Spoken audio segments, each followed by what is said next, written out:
Cultura joven. Somos Radio LED. Una nueva forma de entender la radio.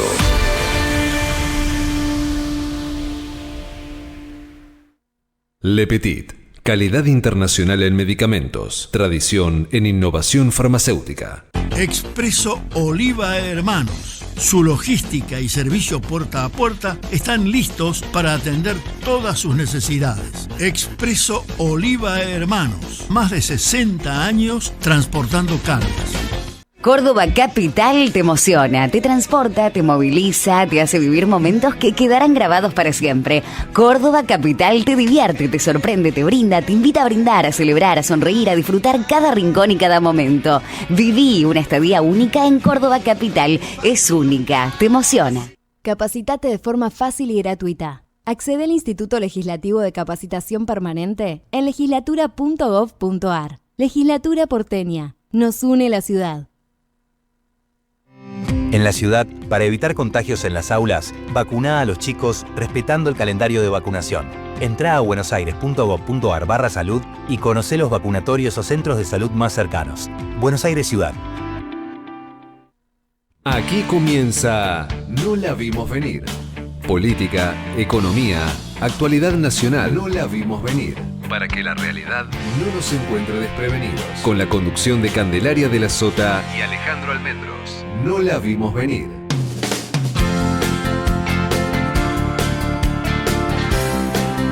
Hola, ¿qué tal? ¿Cómo les va? Muy bienvenidos a esta nueva emisión de No la vimos venir aquí en LED FM. Con mucha información en este jueves 10 de julio para compartir con ustedes. Porque decíamos, mucha información porque en una hora aproximadamente, mientras se lleva adelante un nuevo paro en el Hospital Garrahan, va a haber una sesión en la Cámara Alta, en la Cámara de Senadores, que está prevista para las 2 de la tarde, que si bien no fue oficializada, porque de hecho la oposición no la ha pedido directamente, anunciaron que la iban a realizar y así se lo hicieron saber personalmente a la vicepresidenta y presidenta de la Cámara de Senadores, Victoria Villarruel, durante la reunión que se realizó el martes. Allí hay temas que son realmente importantes. Lo que tiene que ver con reforma en jubilaciones, el tema de la emergencia en discapacidad y además está convocada el tema del veto presidencial a la emergencia en Bahía Blanca y las iniciativas impulsadas por los gobernadores que tiene que ver con el reparto de los aportes del Tesoro Nacional y de los impuestos a los combustibles líquidos.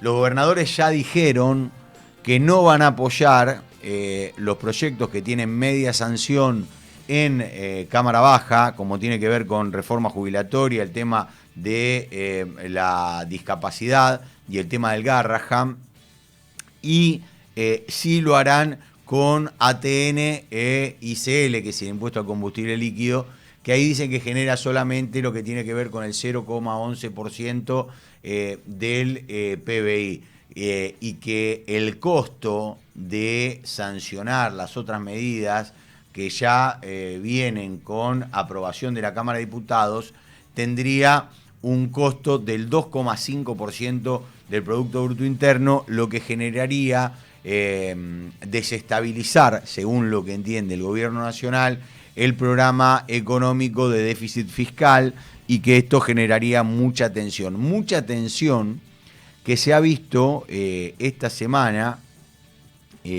con un off contado por Alejandro Fantino, en donde en realidad allí muestra debilidad, o sea, lo que hay una muestra de debilidad en el programa económico que tiene que ver con lo que puede llegar a generar esta nueva tensión en el marco de las próximas elecciones, en donde justamente habrá una presión muy importante desde lo fiscal por parte de la oposición, y esto haría o mostraría un cierto debilitamiento en el gobierno, y sobre todo las alianzas que tiene para jugar Javier Milei. Ayer hubo un Zoom por parte de gobernadores cercanos al oficialismo, en donde decidieron justamente no aprobar estas medidas. Milei había dicho que los gobernadores querían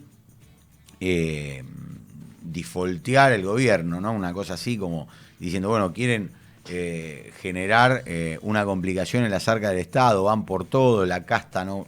Bueno, lo cierto que tomaron nota, sirvió esa presión ejercida por el presidente Javier Milei, que salió a hablar por la mañana en el día de ayer, y bueno, los gobernadores aliados dijeron, bueno, no vamos a avalar lo que tiene que ver con el tema Garrahan, emergencia sanitaria, emergencia en discapacidad. Pero sí vamos a aprobar, porque esto le corresponde a las provincias, lo que tiene que ver con ATN y con impuestos a los combustibles líquidos. Nosotros estamos con nuestra compañera de la Sota, que hoy la tenemos vía telefónica. Hola, Cande, ¿cómo te va? ¿Todo bien? Hola, Ari, ¿cómo estás? Bien, ¿y vos? Bien, todo bien, por suerte. Bueno, decíamos... Bueno, pero qué semana tan movida. Claro, porque pensábamos que con el feriado iba a ser más tranquilito y nada que ver. No, la verdad que yo creo que tiene que ver con la previa a lo que es el cronograma electoral, sobre todo en la provincia de Buenos Aires, más allá que también se viene Corrientes. Ahí después voy a estar contando una cosita de Corrientes, porque todavía, si bien no está resuelto, hay algunas definiciones por parte del gobernador que no va a ir en alianza con justamente con la Libertad Avanza. Bueno, esto ha generado también, Cande, esta media sanción que tiene la Cámara de Diputados, los proyectos, ha generado que en el gobierno tomen nota los senadores. Ya han dicho o en realidad lo que han dicho los gobernadores, que no van a apoyar estas medidas, pero indudablemente se va a generar una presión muy importante a partir de ahora desde el gobierno para con los denominados aliados. Nosotros, Cande, estamos en comunicación ahora con el diputado nacional por Unión por la Patria, Pablo Schedling. Hola, Pablo, ¿cómo estás? Candelaria de la Sota, Alejandro Almendros, te saludamos. ¿Cómo están, Calendario? Bien, ¿Cómo bien. están ustedes? Bien, gracias por atendernos. Pablo, bueno, ¿cómo estás observando justamente esto que veníamos comentando, ¿no? Los gobernadores que en un momento parecía gobernadores oficialistas, panoficialistas, llámese, habían decidido apoyar algunas de las medidas que ya tienen media sanción en Cámara de Diputados, pero ayer salieron a decir que, bueno, ellos solamente van a apoyar a TN, impuestos a los combustibles líquidos. ¿Cómo lo están evaluando ustedes? No, a ver, a mí me parece que ha habido toda una maniobra, digamos, ayer a través de Fantino y las desmentidas de Caputo y todo esto con el objetivo de llevarles la máxima presión posible a los gobernadores, que ayer mismo el presidente les dijo que eran todos unos traidores que querían destruir la patria, básicamente, sí, a todos los gobernadores. Yo recuerdo, Majul le preguntó, ¿a todos? Sí, a todos. Entonces, la verdad que hoy de pronto reconsideren o estén pretendiendo que sus senadores, porque no es lo mismo el gobernador que el senador, ojo, sí, que acá una cosa es lo que el gobernador quiera y otra cosa son lo que los senadores van a tener que votar, porque los gobernadores no están sentados en la banca en el Senado y no ponen la cara para decirle que no de vuelta a los jubilados o no de vuelta a los discapacitados. Así que veremos qué es lo que pasa. Pero vos no decís, Pablo, que responden a los gobernadores, los senadores. No, por eso te digo, algunos sí y otros no, digamos, pero en líneas generales te diría que la presión la van a sentir, indudablemente la presión la van a sentir, porque esta amenaza que hace el gobierno seguramente viene condicionada por otra serie de medidas que nosotros no conocemos, ya sean de presión o de aliento, ¿no? Ya vimos cómo salió la ley Gases en este país. Así que este es un gobierno que juega con todas las herramientas más horribles de la casta, por decirlo así, y que es capaz. Yo tengo confianza en que el Senado hoy haga lo que tiene que hacer. Si los gobernadores pretenden que el Congreso de la Nación, y en este caso las dos cámaras, le voten a favor de los ATN, le voten a favor de la ley de combustibles, nosotros, como representantes del pueblo y yo como diputado, les decimos a los gobernadores, nosotros queremos que sus senadores voten a favor de los jubilados y de los discapacitados. y del Garrahan y de las universidades. Porque acá el mito el mito de que nosotros estamos destruyendo la gobernabilidad y Milei sostiene la gobernabilidad, no aguanta ningún criterio lógico. Acá lo que pasa es que este gobierno ha planteado una situación económica basada solamente en el endeudamiento externo y no hay un plan, y después con la mentira que nos dicen de que van a bajar los impuestos. Hasta ahora este gobierno lo único que ha hecho es subir impuestos, ¿no? Ha vuelto a poner las retenciones, no nos olvidemos, ha vuelto a poner el impuesto a las ganancias, ha dejado de dar la devolución del IVA. Las únicas personas que han sentido alguna baja de impuestos son las personas más ricas de la Argentina, a que se le bajó la alicuota diferencial de bienes personales. El resto de los argentinos pagamos cada vez más impuestos y se los queda todo el gobierno nacional para que Caputo haga la timba financiera y algunos pocos en la Argentina se llenen de plata. Pablo, me parece que esa es la discusión que el gobierno quiere instalar, ¿no? Gobierno nacional que supuestamente en el discurso de ellos baja impuestos versus provincias que gastan todo lo que el gobierno nacional les manda, entre comillas, porque hay que discutir la coparticipación y los mecanismos de la coparticipación. ¿Vos crees que esta es la discusión que el gobierno quiere instalar de cara a octubre, encontrar en los gobernadores los enemigos virtuales o reales y discutir el tema de la cuestión de la coparticipación? Ya, yo creo que este gobierno después de octubre viene por la reforma tributaria, en este sentido va a ir en contra de ingresos brutos provinciales, va a ir en contra del TEN municipal, va a ir a favor de un IVA diferenciado en el tema tributario. Después va a ir en contra por una reforma previsional, va a aumentar 5 años por lo menos para jubilarse a las mujeres, va a quitar las jubilaciones de los docentes de privilegio, entre comillas, y va a avanzar en bajar o de alguna manera congelar el valor de las jubilaciones como lo viene haciendo hasta ahora, y después va a venir por una reforma laboral en la que precaricia aún más el empleo argentino en un país que cada vez despide a más gente, ¿no? Entonces, esto es el gobierno que se viene. Los gobernadores que crean que si a Milei le va a ir bien, a ellos le va a ir bien, están equivocados. Ningún argentino que crea que si a Milei le va bien, a él le va a ir bien, es salvo un selecto grupo de tipos que se están llenando de guita con la bicicleta financiera, eso sí, a eso le está yendo muy bien, pero al resto de los argentinos nos va a ir mal, nos va a ir mal si estas políticas se sostienen en el tiempo. Por eso justamente, y en el bloque nuestro no hay ninguna duda de esto, lo que el Congreso tiene que hacer es justamente todo lo contrario a darle, entre comillas, gobernabilidad. Lo que el gobierno tiene que hacer es marcarle claro los límites a este gobierno para que recalcule, porque le quedan todavía 2 largos años para gobernar, recalcule que no es que se puede llegar a una planilla de Excel que dé impecable con todos los argentinos fuera del sistema, sin empleo, sin salud, sin educación. Cualquiera arregla la economía así. Acá la economía hay que arreglarla con los argentinos adentro, si no, no tiene ningún sentido. Pablo, ¿y vos cómo ves cómo está jugando en todo esto tu gobernador, digamos, el gobernador de la provincia de Tucumán, Jaldo? Mira, sin duda, hasta ahora venía jugando claramente para esta, entre comillas, darle gobernabilidad al gobierno nacional, ¿no? En este acuerdo de intentar. Pero me parece que poco a poco empieza ya por algunos discursos y porque también la ausencia, me parece, de Milei el 9 de julio ha sido muy dura.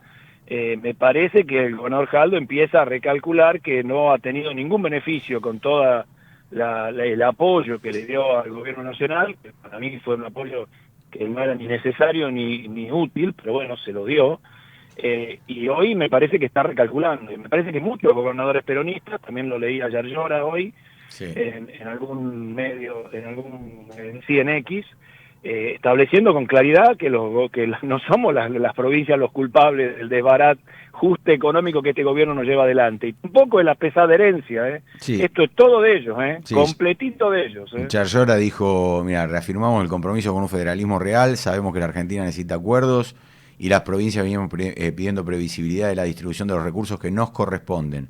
Son los fondos que están en la ley y que hoy no llegan. Y dice, todos los gobernadores del país impulsamos el proyecto de ley para que la nación coparticipe a las provincias el impuesto a los combustibles y los ATN, y dice que esta ley no afecta al equilibrio fiscal, ¿no? Digo, con esto, yo te pregunto esto, ustedes, no sé si vos te pudiste comunicar con Mayans o con alguno de los senadores, digo, porque dijiste algo que me quedó ahí medio haciendo ruido, ¿van a pedir a los gobernadores desde Unión por la Patria que en caso de que no voten el tema de la emergencia en el Garrahan, en discapacidad, el tema de las jubilaciones, ¿no le van a apoyar el tema de los ATN o el ICL? Mirá, nosotros queremos apoyar todo, pero de verdad nos parece que tenemos que trabajar en conjunto. Si no, es acá el famoso yo me quiero salvar solo, ¿entendés? Entonces la provincia de Córdoba se quiere salvar sola, por poner Córdoba, y que el Garrahan se funda. Ahora, cuando los pacientes de Córdoba necesiten alta complejidad que no la puedan resolver en Córdoba, no tienen dónde ir, ¿eh? O sea, a mí me parece que vos entendiste bien lo que yo dije. Yo lo que dije es que esto no puede ser el acuerdo de algunos para algunos y después cuando los necesitamos a muchos de estos gobernadores y a sus diputados, esas manos faltan o esas quórum no alcanzan. Así que lo que yo creo es que nosotros tenemos que entender en la Argentina, y creo que los gobernadores en esa foto de 24 gobernadores juntos del otro día, marcan claramente, ahora, vos fijate en la contestación del gobierno nacional, quieren destruir al gobierno, quieren que a todos nos vaya mal. Esta gente que, aparte, lo dicen desde el lugar de Caputo, o sea, gente que ya destruyó la Argentina una vez, no es que no es que son originales, ya lo hicieron, lo están haciendo de vuelta, digamos. Entonces, me parece que nuestros gobernadores tienen todo el derecho a pedir los recursos de los ATN, que son para ellos, discrecionales, y hoy los están pidiendo en forma automática, y los recursos de una ley de impuestos a los combustibles, cuyo uno de sus destinatarios era Vialidad, que este gobierno acaba de desaparecer, y aparte que no usa.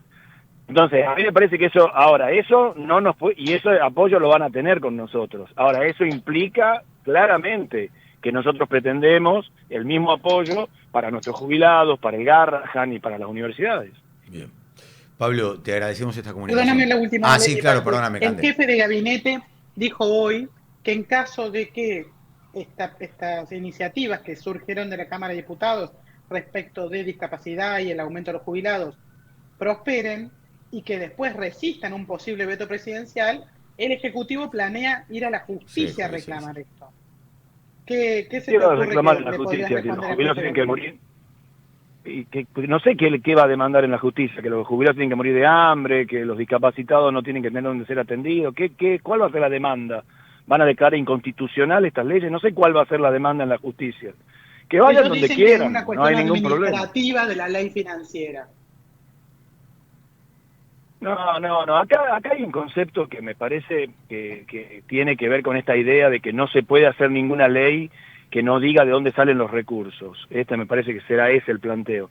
Todas las leyes, las que vetó este presidente también, dicen de dónde salen los recursos, quédense tranquilos. O sea que la justicia, bienvenido sea que todos los poderes del Estado trabajen y bienvenido sea que hagan lo que tienen que hacer. Ahora lo que nosotros tenemos que hacer es sacar la ley. Bien, Pablo, te agradecemos mucho esta comunicación con No la vimos venir. Que tengas un gran día.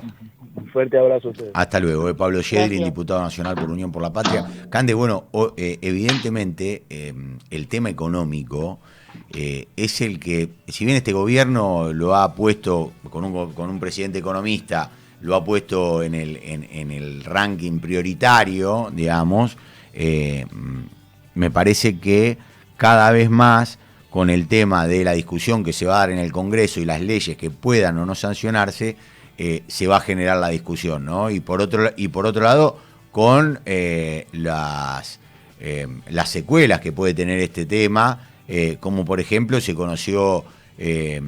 conocido que se perdieron en 200.000 puestos de trabajo en lo que va de la era Milei, ¿no?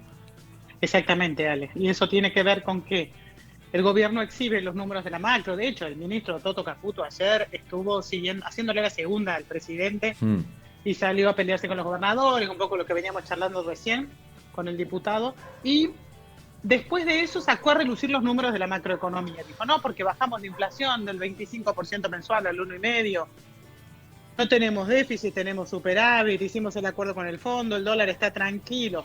Pero lo que no menciona es que la actividad económica está parada, que hay muchos sectores que empiezan a sufrir este parate económico y que en definitiva tiene que ver con esto, pérdida de empleo, cierre de pymes, generadoras del 70% del empleo en la Argentina, y esas pymes que cierran dejan a trabajadores desempleados en la calle. Mirá, Cande, Esta es la pérdida de empleos que empezamos a sufrir. estamos en comunicación ahora con Salvador Femenía, quien es vocero de la CAME, de la Confederación Argentina de Pequeñas y Medianas Empresas. Salvador, ¿cómo estás? Buenas tardes. Candelaria de la Sota, Alejandro Almendros, te saludamos.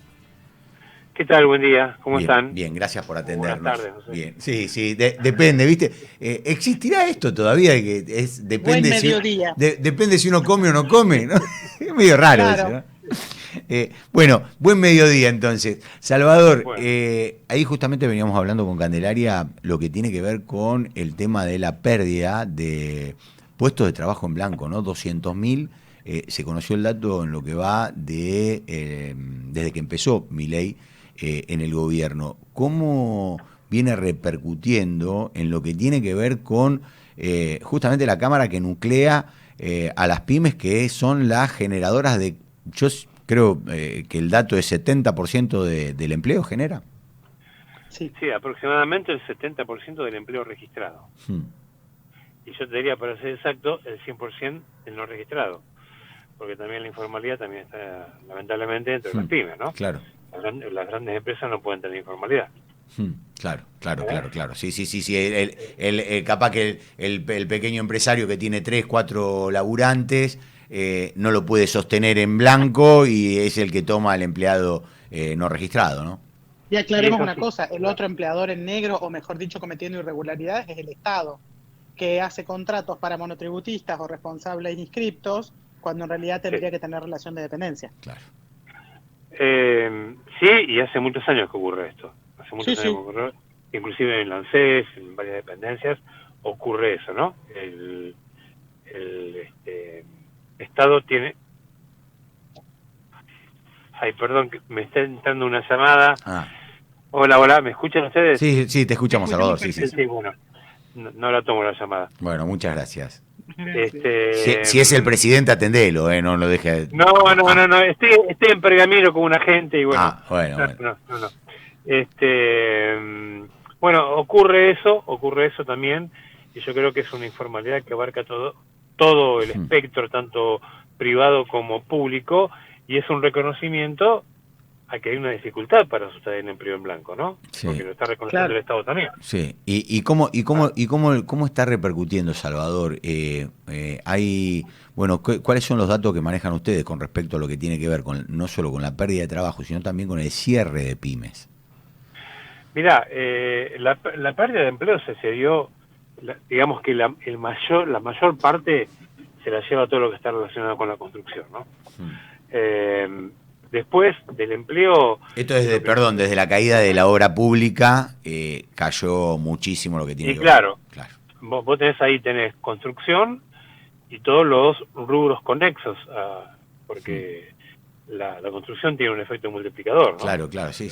Dentro de lo que es la pequeña y mediana empresa, digamos industria y comercio, sobre todo comercio, que es nuestra gran base de sustentación, y ya estábamos, después de la pandemia, bastante ajustados con el tema del empleo, ¿viste? Sí. O sea, y aparte Sí. hay una actitud de las pymes, por lo menos las que siguen con vida, lo último que se piensa es despedir al empleado, al colaborador, porque hace muchos años está formado por la pyme, entonces es un tesoro que tenemos, ¿no? Entonces no se echa mano rápidamente. Yo creo que si tenemos que echar un empleado es porque ya estamos cerrando. Claro. ¿No? Claro, está claro. Pues, Sí, obviamente. Si no se hace el esfuerzo de mantenerlo, ¿no? Y el cierre tiene que ver también con la caída del consumo. El último informe de CAME habla de ventas que cayeron un 0,5% comparado con junio del año pasado, pero 6,7% si comparamos con mayo. Es decir, en mayo se vendió bastante más que en junio y se esperaba que empezara a repuntar el consumo. ¿Cómo lo están viendo? Sí, a ver, nosotros teníamos, digamos, cierta muestra que fue el Día del Padre, que fue flojo, ¿no? Sí. Uno esperaba reforzar. Sí. Está bien que refuerza un poco la venta, aunque sea flojo el Día del Padre, pero siempre te suma algo, ¿no? Lo que venda lo sumas a lo que es el mes. Claro. Pero tengamos en cuenta que este 0,5 de caída interanual hay que sumarlo a la caída que tuvimos año 2024, en junio, que había caído 21,6. Claro. O sea, si Sí, caímos sí. respecto al 2024, ¿cómo estaremos respecto al 2022, por ejemplo? O 23, porque fue un año muy malo el 2024. Sí, y eso que el año 2023 era malo también, fue malo, terminó mal Claro. el año. Pero bueno, estamos con esta cuestión, evidentemente hay una limitación del poder adquisitivo y no termina de arrancar. Esto se vio sobre todo mayo y junio, se notó el amesetamiento del consumo, ¿no? Salvador, ¿y cómo afecta en lo que tiene que ver con la continuidad de las pequeñas y medianas empresas? Digo, ¿ustedes tienen algún informe con respecto a cierre de pymes en lo que va del año? Mira, nosotros no tenemos, porque es difícil desde una institución como la nuestra hacer un registro como esto, pero tenemos alguna referencia de lo que es el registro de ART, y hablan, bueno, de 10.000 empresas menos desde que asumió el gobierno de Milei, ¿no? ¿10.000 empresas? Sí. Es una barbaridad, la verdad que es una barbaridad, ¿no? Desde los últimos 11 años, 12 años, en Argentina desaparecieron cerca de 50.000 pymes. Ah, tremendo. En los últimos 10 años, digamos. Sí, ponele, esta estadística la teníamos, sumándole esto, ahora 2 años atrás, ponele 11, 12 años. Bueno, lo que se ve entonces, chicos, tanto Salvador como Cande, digo que hubo una aceleración en el último año de cierre de pyme, ¿no? Se multiplicó por 2 o por 3 lo que venía pasando anualmente, digamos, desde hace 10 años. Sí, digamos que sí. Es preocupante, bueno, ya es preocupante que no se creen pymes, ¿no? Claro. Porque si uno quiere decir, che, ¿por qué el empleo no crece? Y si el 70% lo damos a las pymes y no hay más pymes, ya sería inconveniente que se mantuvieran igual, entonces que no crezcan y encima disminuyan, y es un problema para el mercado interno, porque gran parte de lo que produce la industria va para el comercio pyme, es mercado interno, y bueno, ahí tenemos un problema. Y Salvador, ¿y vos cómo lo ves? Ahora decías que estabas en Pergamino, digo, porque uno muchas veces tiene una mirada centrista de lo que pasa en el país, ¿no? Digo, ustedes que están recorriendo permanentemente, ¿cómo repercute esto en el interior? Mirá, estoy por otro motivo, ¿no? Sí. Estoy por otro motivo acá en Pergamino, pero bueno, yo soy contador y estoy relacionado al campo, y el campo sí mantiene cierto nivel de actividad todavía, ¿no? Claro. Porque el campo, bueno, en este momento no es exultante, pero hay un buen clima para la ganadería. Hay un buen rinde, sí. El agro siempre tracciona, todavía sigue siendo una fuente de divisas para el país, aunque ya visto la situación del país ya no alcanza solamente con el agro, hay que generar divisas por otro sector.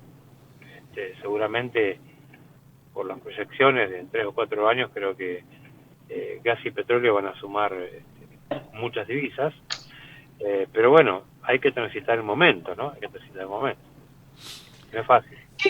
¿Qué medidas crees que serían útiles que el gobierno pusiera en marcha, independientemente de que esté cerca o lejos de hacerlas, pero cuáles serían las medidas ideales para que las pymes, para que se abrieran nuevas pymes y para que las pymes tomaran más empleados? Mira, nosotros tenemos con el tema de apertura de las pymes un problema que viene de muchísimos años. No hay, digo pyme, digo emprendedor también, porque el emprendedor, la idea es que se convierta en una pyme, y una pyme que evolucione como empresa, ¿no? Y yo creo que no hay un régimen diferencial, ¿no? Es decir, vos tenés una pyme, tenés una buena idea para generar un emprendimiento, y sin embargo todo el peso del Estado tributario y burocrático, no tenés ningún beneficio, ninguna promoción. Es decir, dame un poco de aire porque tengo la idea pero no tengo plata o no tengo crédito, ¿no? Y claro. eso es el principal. Vos abrís la puerta de un nuevo emprendimiento y el primero que tenés en la puerta es la gente de recaudador, ¿no? Entonces es muy difícil, no se le da ninguna oportunidad, y esto también atenta contra el que sí emprende o la empresa nueva, que la posibilidad de sobrevida no supera los 2 años, en la gran mayoría, Claro. ¿no? La situación, la verdad, que es realmente compleja. Ojalá que se pueda revertir. ¿Se han juntado con el ministro de Economía o con, no sé, el secretario de Comercio, con Lavín? Mira, con el ministro de Economía una sola vez, ya fue el año pasado, pero tenemos buena articulación con el secretario de Comercio, con el secretario de PYME. Tenemos buena relación, hicimos acciones conjuntas inclusive, pero bueno, el gobierno está muy firme en las medidas que toma y no por ahora no se sale del libreto, ¿no?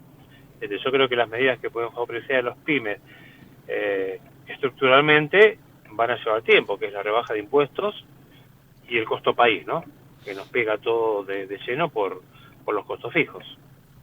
Bien, Está bien. claro. Salvador, te agradecemos mucho esta comunicación con No la vimos venir. Que tengas un gran día.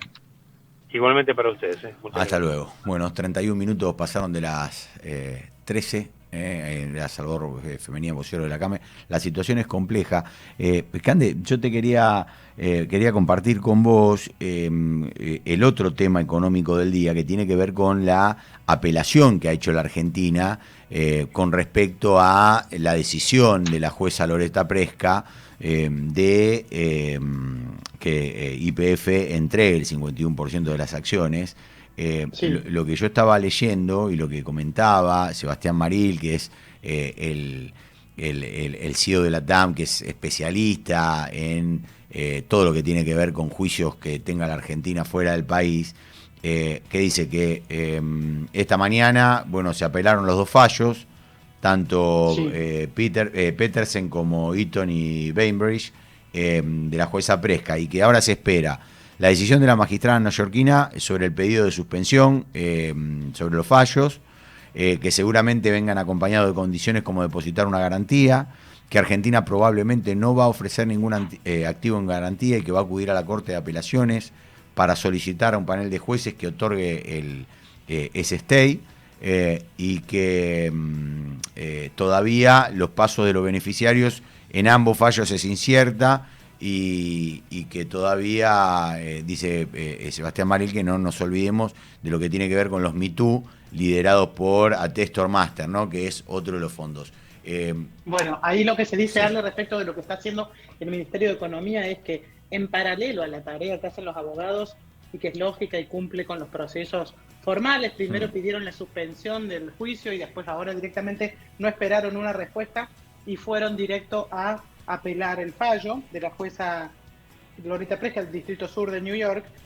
Lo que se dice es que el ministro de Economía está tratando de llevar en paralelo negociaciones con el fondo, que es el que reclama estos 16.000 millones de dólares, para tratar de acordar un pago que no sería con bienes de la Argentina, sino tal vez con bonos por un monto mucho menor. Nada que ver con los 16.000, sino un tercio tal vez. Perfecto. Y ahí habría que esperar entonces a ver qué se decide. La situación de la Esta es Argentina. una negociación, digamos, como extrajudicial, ¿no? Paralela, que se lleva adelante con los que le compraron la deuda al grupo Petersen, porque así es. Es un fondo que compra deudas difíciles de cobrar, le paga a la persona que tenía la deuda, con la cual el Estado Nacional tenía la deuda, y lo litiga y lo espera porque tiene espalda financiera para esperarlo. Claro. Entonces, la idea es conversar con este fondo, a ver si se le puede pagar con bonos argentinos alrededor de entre 6.000 y 8.000. Yo creo que obviamente el gobierno busca que sea más 6.000 que otra cosa. Eso es lo que está pero buscando el estará gobierno. viendo, exactamente, terminar negociando un monto así para sacarse de encima que fue un gran dolor de cabeza la semana pasada, nosotros ya lo venimos contando, pero bueno, va avanzando lentamente la parte jurídica y en paralelo las negociaciones con el fondo. Bien, vos sabés, Cande, que estaba mirando lo que está pasando también, estoy hablando de economía y de reojo con el tema de la política, y vos sabés que me acaban de mandar un mensaje en donde lo que me dicen es que los senadores, yo creo que Pablo Schedling tenía info. Tenía data. Sí. Bueno, que los senadores le acaban de decir a los gobernadores que si no salen todos los proyectos juntos, la sesión se cae. y tiran para atrás lo que les importa a los gobernadores, que es ATN e impuesto a los combustibles líquidos. Exactamente. Por eso Esto que decía Pablo Gendry es comunal, lo digo, nosotros lo sabemos por haber caminado mucho los pasillos del Congreso, tanto vos como yo, que no necesariamente lo que un gobernador pretenda es lo que el senador que representa a esa provincia va a terminar haciendo. Porque es un poco lo que decía Pablo recién, el gobernador siempre está ahí y se contacta con su gente, pero en definitiva no es el que toma decisiones que tienen que ver con las leyes nacionales. Claro. En cambio, el senador o el diputado que tiene que volver a su provincia y a su tierra, tiene que poner la cara y decir por qué no votó el aumento de los jubilados. Claro. Y eso es difícil. La responsabilidad del gobernador es indirecta, pero la del senador y diputado es bien directa. Exactamente, y además es el que pone la cara, ¿no? El que está caminando permanentemente, porque ahora vienen las votaciones, vienen las elecciones, y hay que juntar votos. Entonces, es uno de los temas que le preocupa a los senadores a la hora de levantar la mano, porque esto indudablemente va a tener repercusión importante. No sé, decía Lustó hace un rato, bueno, para el presidente todo aquel que tiene una diferencia está tratando de romper el país, ¿no? Lo cierto es que el presidente te hace jugar al límite permanentemente, ¿no? Y esto hasta ahora le reditúa y mucho, Cande. Se acaba de conocer, me mandaron una encuesta de opinión pública de Jorge Giacobbe, que con respecto a lo que tiene que ver con la imagen de Milei, que todavía sigue manteniendo una imagen positiva alta, ¿no? Con un país totalmente partido en dos, con un 48,1% de imagen positiva, un 7,5% de imagen regular y un 40,8% de imagen negativa, ¿no? ¿Cuánto le da el diferencial entonces? Y el diferencial le estaría dando 7.7. No, perdón. Le está dando, para que voy a hacer la cuenta, 7.3. Eso le está dando de positiva. 7.3 de positiva. Que todavía a un año y medio de asumido es una muy buena imagen positiva dentro de los cánones normales, ¿no? Porque digo, recordemos, Macri, que no reeligió, Macri fue el primer presidente argentino en la historia que se postuló para una reelección y no lo hizo, las intermedias la ganó. Claro.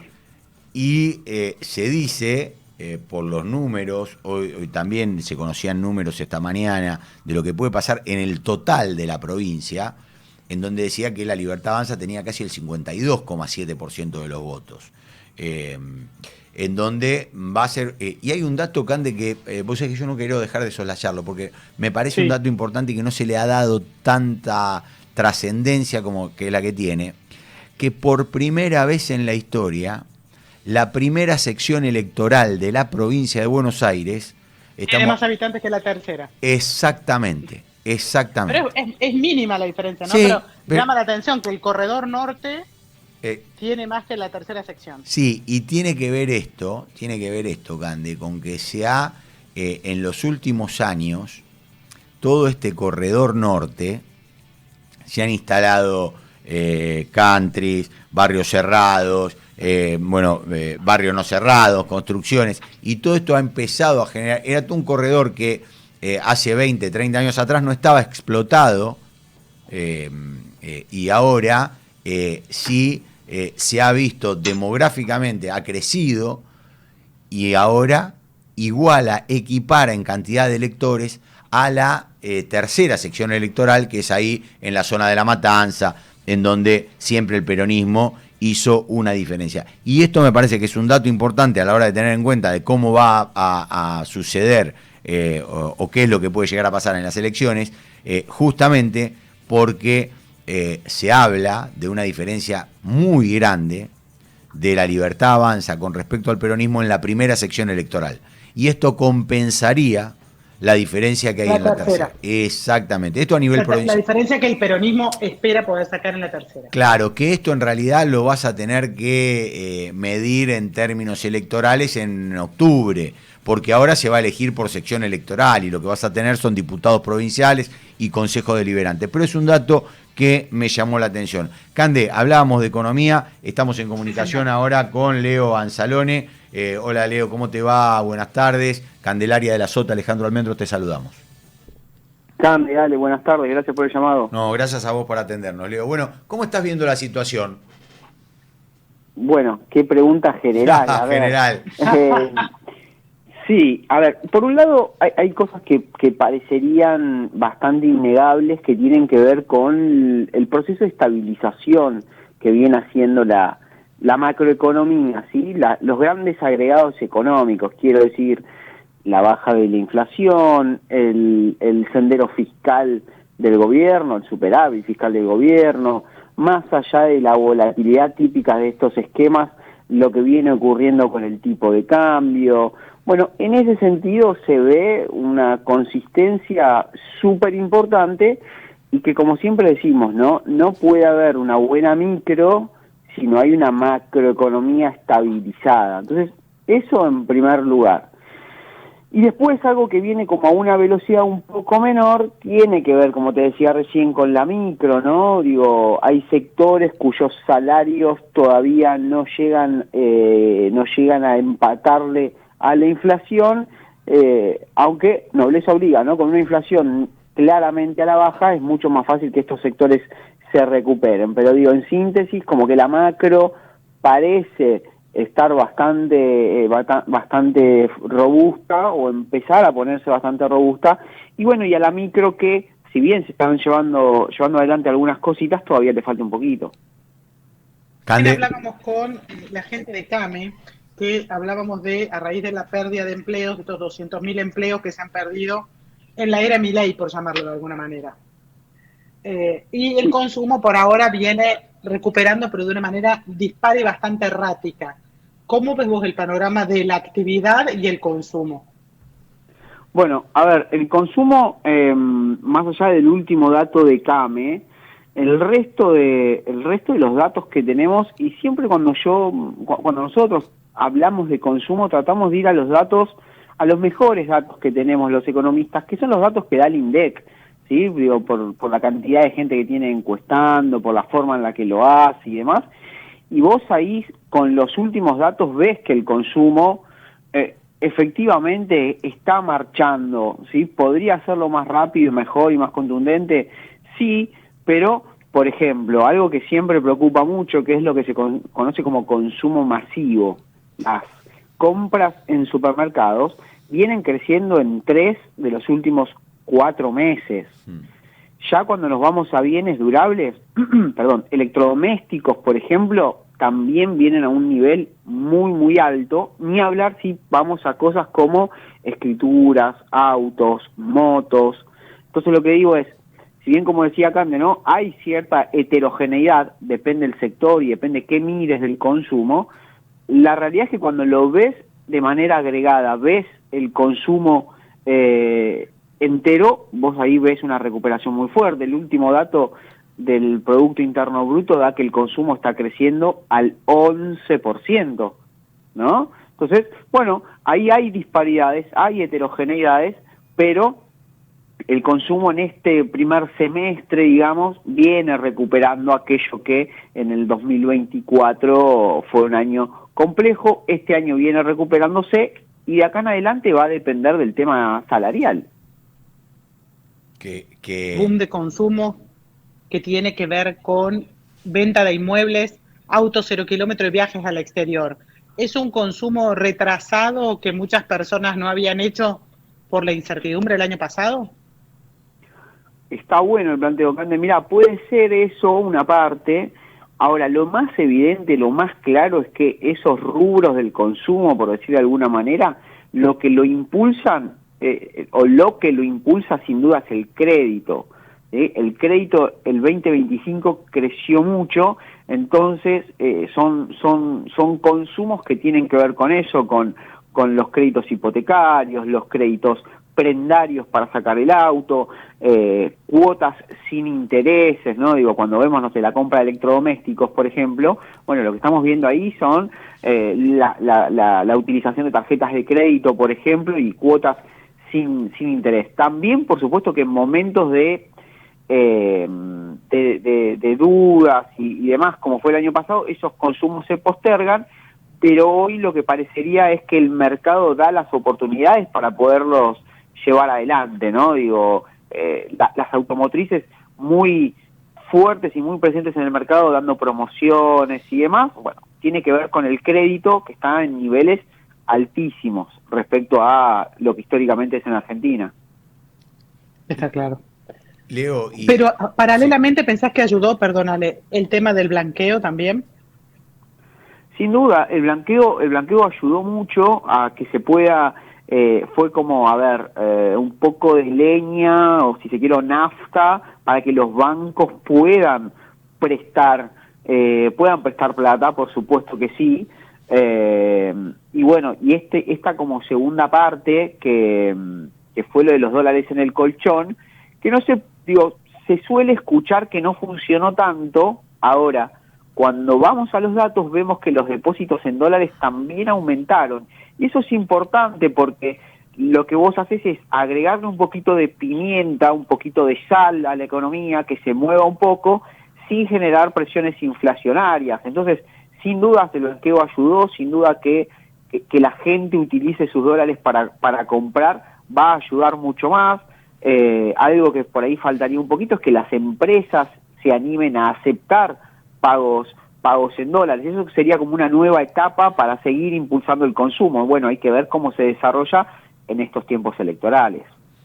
Leo, yo te hago la última de mi parte. Vos, ¿cómo evalúas, más allá de toda esta descripción que estás haciendo, el hecho de que cada vez más familias manifiestan, y esto se ve reflejado, en que no llegan a fin de mes, digo, ¿no? Como se notaría como dos mundos paralelos, pareciera.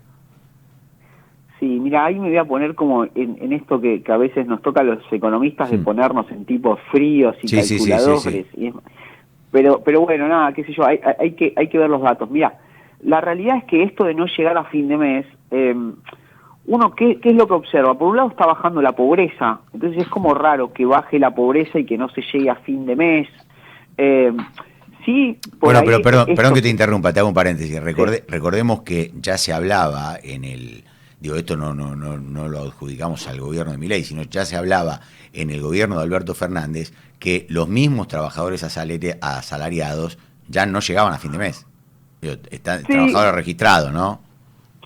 Lo que digo es, sin duda, vos tenés que la suma, el promedio de los salarios, cuando vos sumás registrado, no registrado y demás, están empatados con la inflación en el gobierno de Milei, la serie larga.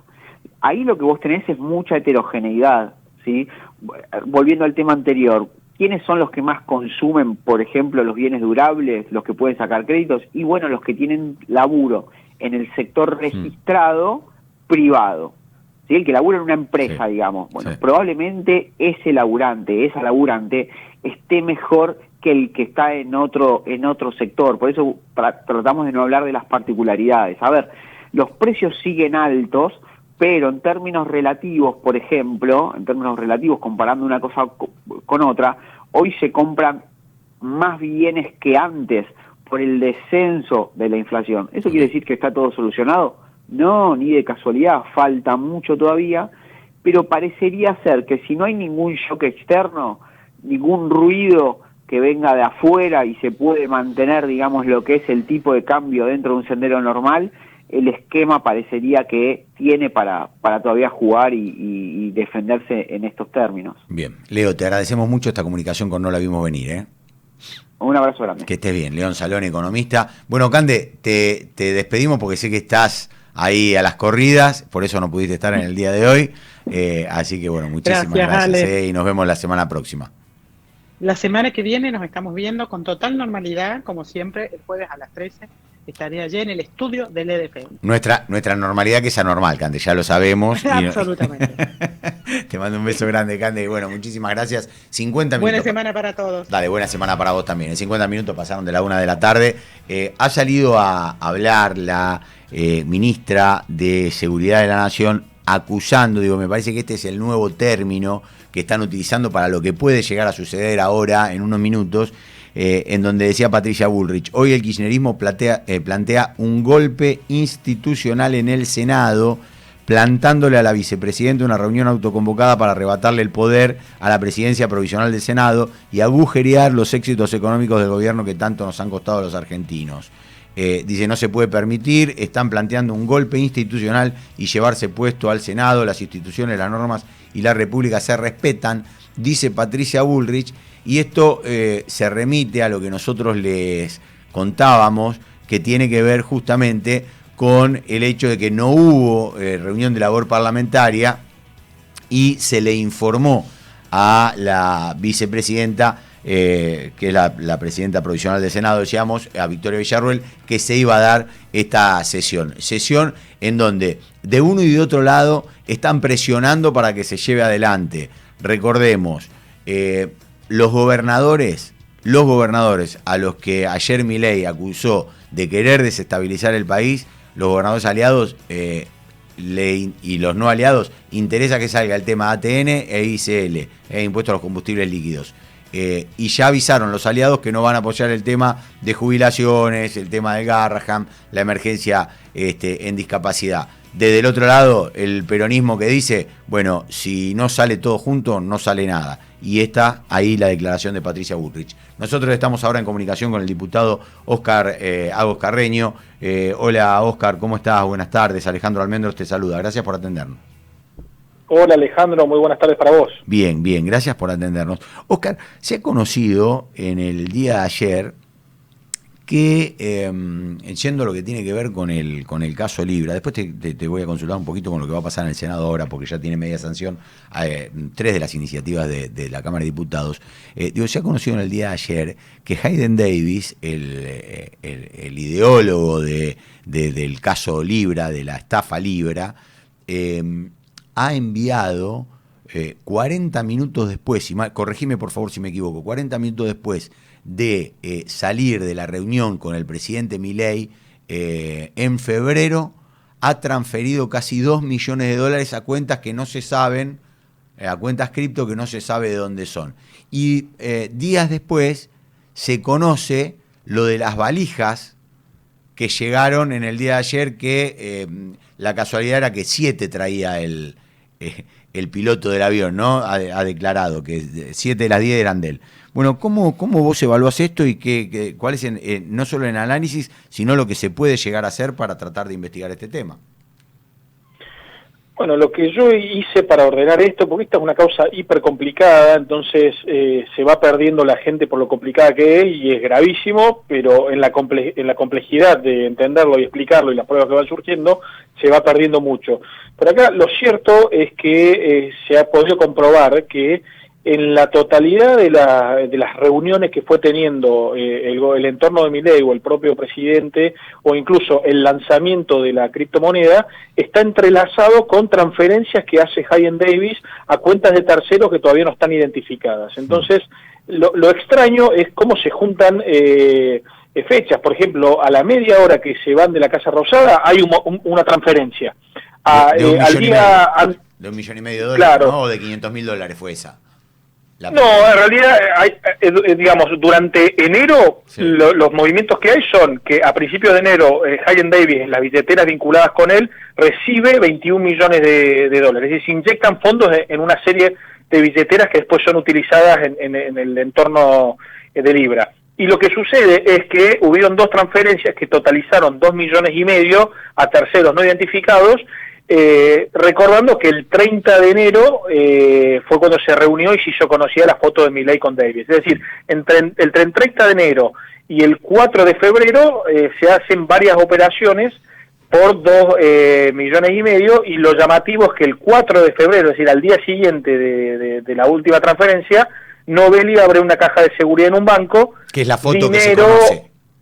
Es la foto que se conoce, y el dinero o lo que habría guardado en esas cajas de seguridad, porque se entró y salió con bolsos, fue retirado a la primera hora hábil del día hábil siguiente al fracaso de Libra. No sé si me seguís. Sí, sí.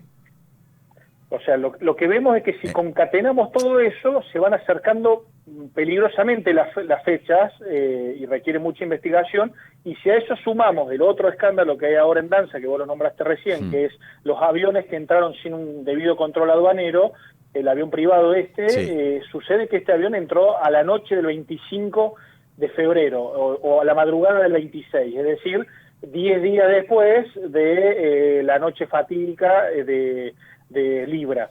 Es decir, que 10 días después ingresan estos, y además hemos visto que hay movimientos de dinero en efectivo y movimientos en cripto en las cuentas de High Davis, en los movimientos que hace Novelli en el banco, que no se sabe si es dinero efectivo o no, pero lleva bolsos, saca bolsos.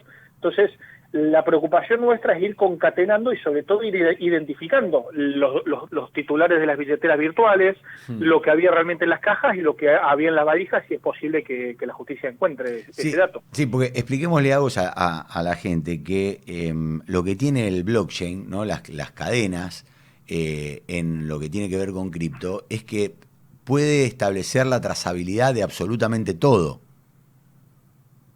¿no? Exactamente, a ver, sobre lo que vos decís, blockchain es un gran registro donde todo queda para siempre guardado y encriptado. Quiere decir que tiene una plena trazabilidad todo lo que se registra ahí, y la creación de Libra y todos los movimientos de las billeteras y las compras y ventas que hubieron con Libra y con cualquier otra criptomoneda que cotice y que se cree dentro del entorno de esta plataforma, tiene plena trazabilidad. El desafío que tiene es poder unir los datos que están ahí registrados con personas físicas o jurídicas. Claro. Eso ya es fuera del mundo blockchain. Ahora, si uno ve blockchain, puede ver absolutamente todos los movimientos que tuvo Libra. Claro, y ahí lo que habría que tratar de ligar es a quién corresponden esas cuentas en la billetera que se fueron, porque ahí también yo leía que eran billeteras que por lo general Hayden Davis no utilizaba, y que, bueno, habrá que ver con quién se la liga, ¿no? Pero, digo, los actores, por lo menos, las fechas, los actores, las transferencias, por lo menos generan dudas. Sí, lo interesante, como vos bien decís, es que generan dudas y que yo me fui a Estados Unidos para interiorizarme en este tema, tuve algunas reuniones que no puedo develar, digamos, de qué se trataron, pero tenían que ver con esto, y ahí me traje una tarea que creo que la pudimos hacer en el Congreso, que es demostrar técnicamente a través de especialistas en blockchain y criptomoneda que existen mecanismos para identificar no solo a los que son los titulares de estas billeteras, que están principalmente en dos grandes empresas, una es Kraken con sede en San Francisco, Estados Unidos, y la otra en Dubái, pero tiene una filial en Argentina, sino que además pudimos ver de que estas billeteras tienen multifirma. ¿Qué quiere decir esto? Que para vos podés mover el dinero, tienen que firmar, autorizar o poner el dedo en un celular 2 de 3 personas identificadas, es decir, como las chequeras múltiples, digamos, que todo que se conocen, tienen que firmar más. 2 por lo menos van a tener el dedo ahí escrachado. Exactamente, por eso High Davis no pudo mover la plata, y por eso se estima que High Davis avisó que esa plata estaba para que le digan los argentinos qué hacer con ella en ese video que hizo. Entonces, lo que hay que ver es quiénes son los que pueden mover la plata, porque algunos estiman que es muy rara la ingeniería de tener tantas billeteras en tantos lugares y que encima hayan tantos firmantes. Bueno, claramente hay una sociedad con alguien, y hay que tratar de ver si a lo mejor esas billeteras o esas firmas son toda la familia de Davis y por una cuestión de seguridad lo tienen así. Pero también es muy probable de que haya alguien del entorno de Javier Milei, por ejemplo, que pueda tener algo que ver con esa billetera. Bueno, es lo que estamos tratando de investigar por el Congreso, por la justicia argentina, que se está haciendo con la pata argentina, por ejemplo, oficiando a la billetera Binance, y por el otro lado, en Estados Unidos, que se está buscando que se averigüe esto. ¿Quién está laburando acá en la justicia, Oscar? ¿Qué fiscal lo lleva o qué juzgado? ¿Estás al tanto? Sí, lo lleva el fiscal Tayano. Justamente ahora hay como una denuncia que está haciendo un querellante que se llama Romeo, que es un inversor que perdió dinero con Libra, y él había pedido esto mismo, pero respecto de la pata argentina, y se ha descubierto estos días desde que el 21 de mayo contestó la empresa Binance. Sí. No se sabe qué contestó, pero se le preguntaba justamente esto, la titularidad de las cuentas, y el fiscal Tayano no lo subió al expediente eso, sino que cuando se conoció que estaba eso ahí desde el 21 de mayo, lo mandó a una oficina técnica para que haga una traducción técnica de lo que dice la respuesta, pero lo cierto es que nos estamos yendo a la feria judicial sin tener esa información, al menos de manera pública. Así que ahí hay que ajustar algo. Oscar, y con respecto a la comisión, que no se puede destrabar, que el oficialismo sigue en esto de mantenerlo en 14 por un lado y 14 por el otro, estamos hablando de legisladores porque no tiene presidente la comisión, ¿vos crees que se puede llegar a destrabar o puede llegar a avanzar en el Congreso para proveer de herramientas a la justicia, ¿no? Porque en realidad la comisión lo que va a hacer es proveer de herramientas a la justicia. Sí, la comisión lo que hace es investigar responsabilidades políticas y acá si las hubo, porque si estamos hablando de una estafa internacional tiene que ver o hay un involucramiento de un tuit del presidente de la Nación y hay funcionarios que participaron de un foro técnico que es donde surge todo esto. O sea, hay un montón de situaciones que son políticas que tiene que investigar. Pero por supuesto que mucha de la información en las pruebas que se han logrado son muy importantes para que se lleven las justicias que lo estén investigando.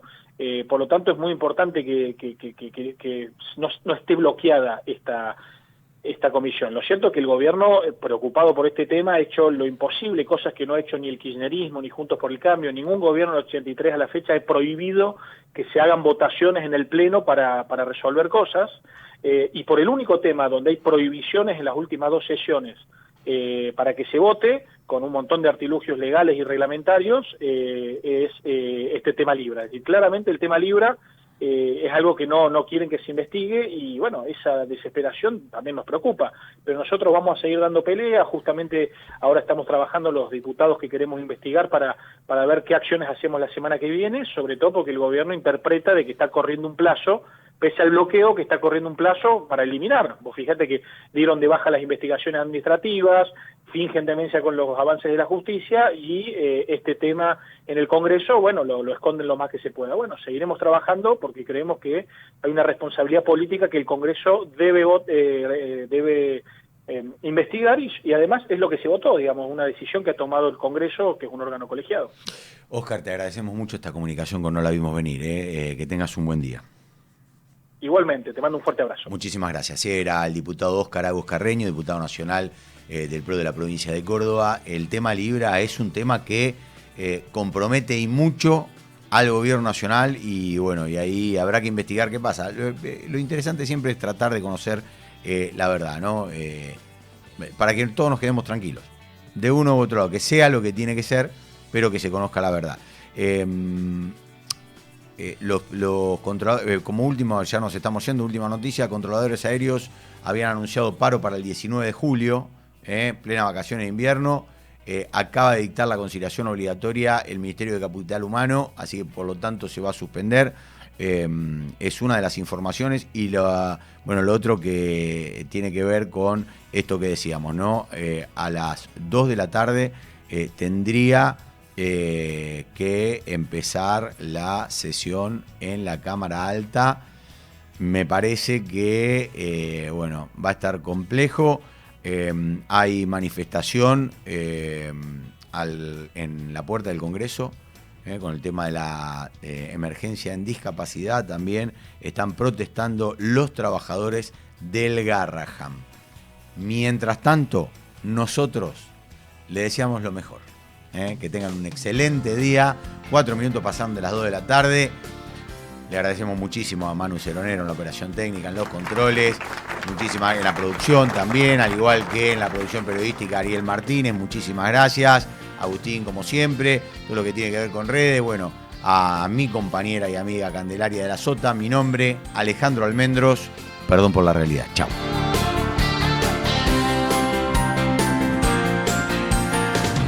Esto fue No la vimos venir. No la vimos venir. Por LED.fm. Le Petit. Calidad internacional en medicamentos. Tradición en innovación farmacéutica. Expreso Oliva Hermanos. Su logística y servicio puerta a puerta están listos para atender todas sus necesidades. Expreso Oliva Hermanos. Más de 60 años transportando cargas. Córdoba Capital te emociona, te transporta, te moviliza, te hace vivir momentos que quedarán grabados para siempre. Córdoba Capital te divierte, te sorprende, te brinda, te invita a brindar, a celebrar, a sonreír, a disfrutar cada rincón y cada momento. Viví una estadía única en Córdoba Capital. Es única, te emociona. Capacitate de forma fácil y gratuita. Accede al Instituto Legislativo de Capacitación Permanente en legislatura.gov.ar. Legislatura porteña. Nos une la ciudad. En la ciudad, para evitar contagios en las aulas, vacuná a los chicos respetando el calendario de vacunación. Entrá a buenosaires.gov.ar/salud y conocé los vacunatorios o centros de salud más cercanos. Buenos Aires Ciudad. Somos radio en vivo. Somos podcast. Somos música. Somos noticias. Somos cultura joven.